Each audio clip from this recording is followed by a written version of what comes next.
ఇవన్నీ చూసాం మేము. బియ్యం దొరికేవి కావు. లాల్ బహదూర్ శాస్త్రి గారు 65లో వార్ టైంలో సోమవారం సాయంత్రం భోజనం మానేయండి అన్నాడు. ఇదేంటిది భోజనం మానేడు? అక్కడ వారికి సహకారం చేయడానికి ఇక్కడ భోజనం మానేయడం ఏంటి? మాకు అర్థమైంది కదా, చిన్నపిల్లలం. అంటే అప్పుడు ఇళ్లలో చెప్పారు, ఈ భోజనం మానేస్తే ఎంత మిగులుతుందిరా, ఈ మిగిలిందంతా కూడా లేని వాళ్ళకి పెట్టచ్చు, ముందు with in the country control అవుతుంది. అవేళ మన పరిస్థితి అది. ఒక పూట మీరు భోజనం మానితే తప్ప దేశానికి అన్నం పెట్టలేని పరిస్థితిలో ఉన్నాం మనం. ఈవేళ ఏమో ఆవిడ చెప్తుంటేనే ఆశ్చర్యపోయాను. 60 మిలియన్ టన్నులు ఉండిపోయి ఎలకలు తినేసినవి, ఏం తినేసినవి, ఎక్కడ పోతుంది, ఎవరికి ఇవ్వాలి, దీన్ని ఏం చేయాలి తెలియక, పోనీ ఇంకా గొడవలు కట్టిద్దామంటే అదో పెద్ద స్కాము, గొడవల స్కాము. ఏం చేయాలో తెలియని పరిస్థితిలోకి వచ్చేసింది. ఇది సక్సెస్ ఆఫ్ రెవల్యూషన్ అంటే. ఇది ఇందిరాగాంధీ ఎందుకు చేయగలిగింది? ఎవరు ఆ టైంలో ఎవరు ఉంటే వాళ్ళు చేసేవారులేండి అని అనుకుంటాం, ప్రధానమంత్రిది ఏముందండి అని. కానీ ఇందాక ఆవిడ స్వామినాథన్ గారు అమ్మాయి ఒక మాట చెప్తుంటే నేను ఆశ్చర్యపోయాను. ఎప్పుడు వినలే. ఎందుకంటే మనందరం కూడా యుఎస్ఏ వర్సెస్ వియత్నాం వార్ విన్నాం. 30 సంవత్సరాలు గడిచినట్టుంది, 30 సంవత్సరాలు నడిచిందేమో వారు. అది ముగియలే, అసలు దానికి ముగింపు లేదు. యునైటెడ్ స్టేట్స్ ఆఫ్ అమెరికాలోనే పెద్ద వ్యతిరేకత రావటం వల్ల ఇంకా వాళ్ళు ఆపేయవలసి వచ్చింది తప్ప అలా జరుగుతూనే ఉంది. ఇంకా అసలు వియత్నాం అన్నవాడు, వియత్నమీస్ అనేవాడిని లాస్ట్ వాడిని చంపేసే వరకు అమెరికా వాళ్ళు ఆపర్రా అని ప్రపంచం అంతా అనుకున్నారు. అదొక భయంకరమైన సిద్ధాంతపరమైన వారు, అందులో అన్నీ కలిసి ఉన్నాయి. అటువంటి టైంలో, ఆ వారు పీక్లో ఉన్న టైంలో మనకి ఇండియాలో తినడానికి తిండిలేదు కాబట్టి అమెరికా వాళ్ళ PL-480 పంపుతుండేవారు ఫ్రీగా. గోధుమలు, బియ్యం ఏదో వస్తే మనం అది ఇంపోర్ట్ చేసుకుంటే కానీ మనకి అక్కడ తిండి గడిచేది కాదు. ఈ లోపల ఇందిరాగాంధీకి వియత్నాంకి సాయం చేయాలనిపించిందిట. వాళ్ళు అడిగారు, మా పరిస్థితి అస్సలు బాగోలేదు, ఏమన్నా సాయం చేయండి అని.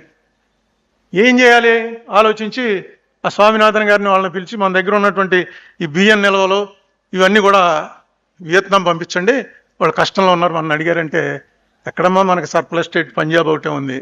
పంజాబ్ దగ్గర ఏమీ సముద్రం లేదు. సముద్రం తీసుకురావాలంటే 1-2 నెలలు ట్రాన్స్పోర్ట్ చేసి తీసుకొచ్చి అప్పుడు షిప్మెంట్ చేయించి పంపించాలి. టైం వాళ్ళు అడిగిన టైం అయిపోతున్నప్పటికి చాలామంది చచ్చిపోతారు తిండి లేక. ఏం చేయాలి? అర్జెంటుగా చేయాలి. ఏం చేయాలి అని ఆలోచించింది. ఎవరో చెప్పారు నాలాటాడు, అమ్మా అమెరికా షిప్ వస్తుంది కదా మనకి, 480 షిప్, వాళ్ళు మనకు దానం చేస్తున్నారు, ఆ దానం మనకు వస్తుందని. అమెరికా వియత్నాం పేరు చెప్తే మధ్యలో అగ్గి రాజుకునేంత తీవ్రమైనటువంటి మనస్పర్ధల్లో ఉన్నారు. తీవ్రమైనటువంటి ఆ రెండు దేశాలు, అది మనలో పెద్దవాళ్ళందరికీ తెలుసు. వియత్నాం వారు అమెరికా నుంచి ఇండియాకి వస్తున్నటువంటి 480ని వియత్నాంకి డైవర్ట్ చేసిందిట. ఎవరన్నా చేయగలరంటే ఆ దమ్ము? నేను ఇందాక ఆవిడ చెప్పే వరకు నాకు తెలియదు, ఇప్పుడు అదే అడుగుతున్నాను ఆవిడని, ఎప్పుడు జరిగింది ఏంటిది అని అడిగి. లీడర్ అంటే అలా ఉండాలి. ఒకసారి నువ్వు మాకు ఇచ్చేసాక అది మాదేరా, మేము ఇష్టం వచ్చినట్టు చేసుకుంటాం, ఏంటి నువ్వు పట్టుకెళ్ళి నా శత్రువుకి ఇస్తావా? వాడిని అసలు పూర్తిగా చంపేయాలని నేను చూస్తుంటే వాడికి మళ్ళీ అన్నం పెడతావా నువ్వు అని వాళ్ళు అడిగే ధైర్యం లేదు వాళ్ళకి. ఎందుకంటే ఇండియాకి ఆనాడు ఈనాడు ఏనాడు కూడా ఇండియా అనేటప్పటికి it's an intellectual country. India అన్నదే ఈ దేశానికి అన్నీ నేర్పింది, ఈ ప్రపంచానికి అన్నీ నేర్పింది ఎవర్రా అంటే ఇండియన్సే. అదే మన ఇప్పుడు చెప్తున్నారా సనాతన సాంప్రదాయం. సనాతన సాంప్రదాయం అంటే గోచి కట్టుకుని వెళ్ళాలా, పూజకి లుంగి కట్టుకుని వెళ్ళాలా, ఇవి కాదండి.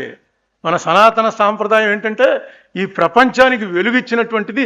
ఏ ఫీల్డ్లో చూసుకున్నా సరే ఇక్కడి నుంచే మనం వెలుగిచ్చాం, ఈ వెలుగు ద్వారానే అందరూ కొంచెం మనకన్నా దాటిపోయి ఉండొచ్చు, అది వేరే విషయం, కానీ ఇక్కడి నుంచే ప్రారంభమైంది. అది మనకు ఎక్కడ తెలుస్తుందంటే ఆ మనిషి నిటారుగా నిలబడడంలోనే తెలుస్తుందండి. నిజంగా నేను ఈ విషయం వీడు చెప్పేవరకు ఇందిరాగాంధీ గురించి చాలా కథలు విన్నాం,